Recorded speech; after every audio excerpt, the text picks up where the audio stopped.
গণতান্ত্রিক বাংলাদেশ হবে, বৈষম্যহীন বাংলাদেশ হবে, সেটাই আমাদের প্রত্যাশা।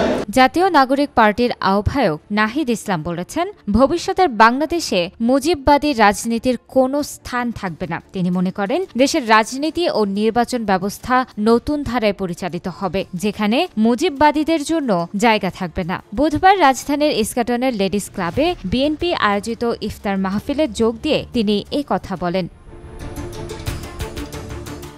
অন্তর্বর্তী সরকারের সাবেক এই উপদেষ্টা আরও বলেন, একটি অংশগ্রহণমূলক নির্বাচন করার মতো, দেশের মানুষকে প্রতিনিধিত্ব করার মতো রাজনৈতিক দল বা পক্ষ বাংলাদেশে রয়েছে। সুতরাং ৫ আগস্ট যে শক্তিকে বাংলাদেশের মানুষ পরাজিত করেছে, মুজিববাদ ও ফ্যাসিস্ট আওয়ামী লীগকে বিতাড়িত করেছে, আগামীতে বাংলাদেশের ভবিষ্যৎ রাজনীতি ও নির্বাচনে সেই মুজিববাদী রাজনীতির কোনো স্থান হবে না।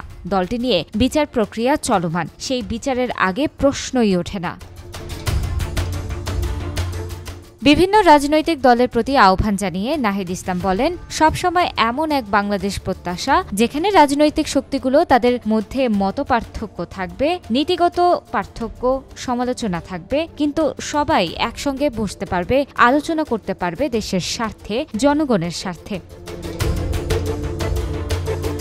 রাজনৈতিক নেতৃত্বের ভেতরে অনৈক্য তৈরি হলে সেখানে অরাজনৈতিক শক্তিগুলো সুযোগ সন্ধানী হয়ে ওঠে বলে মনে করেন এনসিপির আহ্বায়ক। তিনি বলেন, বাংলাদেশের ইতিহাসে আমরা বিভিন্ন সময় দেখেছি এটা হয়েছে। আমরা মনে করি এখন যে পরিবেশ পরিস্থিতি রয়েছে সেখানে রাজনৈতিক ঐক্যটা থাকবে। বাংলাদেশে এখনও ফ্যাসিবাদী শক্তি ও তার দোসরেরা বিভিন্ন জায়গায় রয়ে গেছে উল্লেখ করে নাহিদ বলেন, ফ্যাসিবাদী সিস্টেমটা পাল্টাতে হবে। বাংলাদেশের নেতৃত্ব আগামী দিনে যার হাতেই যাক না কেন, একটি পরিবর্তিত ব্যবস্থা প্রয়োজন।